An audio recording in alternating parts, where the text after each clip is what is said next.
Mapagpalang araw po sa inyong lahat. Ngayon po ay araw ng Miyerkules, ika-22 ng Hulyo.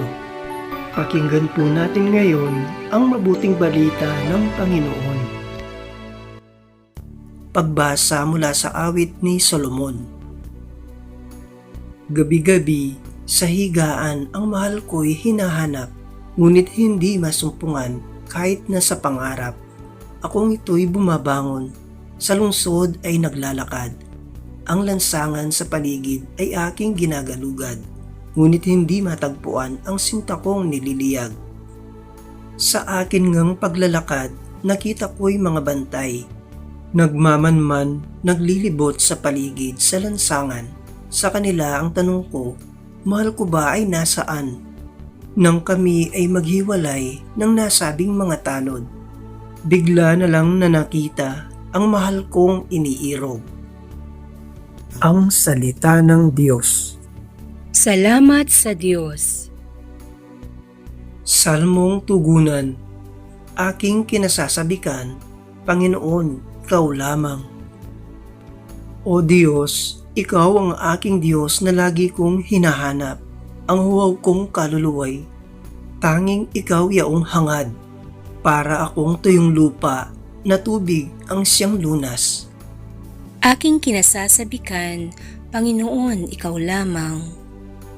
Bayaan mong sa santuaryo, sa lugar na dakong banal, Ikaw rooy mamasdan ko, sa likas mong karangalan.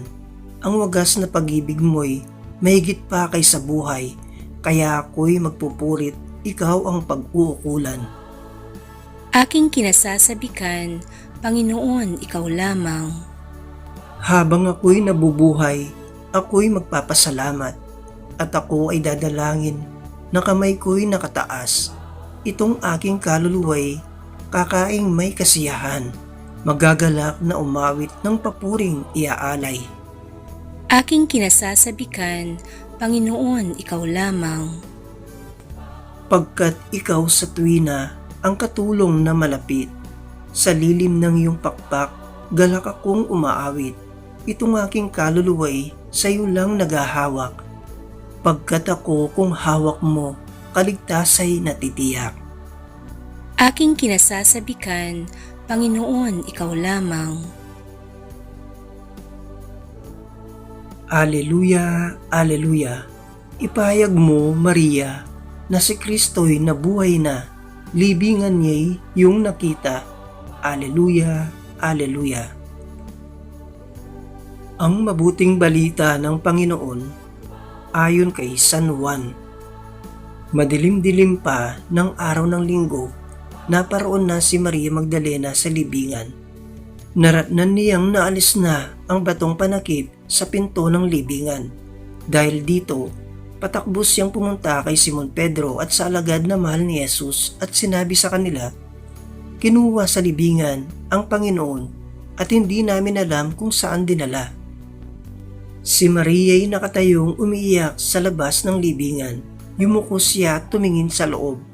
May nakita siyang dalawang anghel na nakaupo sa pinaglagyan ng bangkay ni Jesus. Ang isa'y sa gawing ulunan at ang isa namay sa paanan. Tinanong nila si Maria, Ale, bakit kayo umiiyak? Sumagot siya, kinuha po nila ang aking Panginoon at hindi ko alam kung saan nila dinala. Lumingon siya pagkasabi nito at nakita niya si Jesus na nakatayo roon, ngunit hindi niya nakilalang si Jesus iyon. Tinanong siya ni Jesus, bakit ka umiiyak? Sino ang hinahanap mo? Akala ni Maria siya ang tagapag-alaga ng halamanan, kaya't sinabi niya, Ginoo, kung kayo po ang kumuha sa kanya, ituro ninyo sa akin kung saan ninyo dinala at kukunin ko. Maria, ani Jesus. Humarap siya at kanyang sinabi, Rabboni, ibig sabihin, Guro, huwag mo akong hawakan sapagkat hindi pa ako nakapupunta sa Ama, wika ni Jesus. Sa halip, pumunta ka sa aking mga kapatid at sabihin mong aakyat ako sa aking Ama at inyong Ama, sa aking Diyos at inyong Diyos. Kaya't si Maria Magdalena ay pumunta sa mga alagad at sinabi, Nakita ko ang Panginoon at tuloy sinabi sa kanila ang bilin ni Jesus. Ang mabuting balita ng Panginoon. Pinupuri ka namin, Panginoong Hesukristo.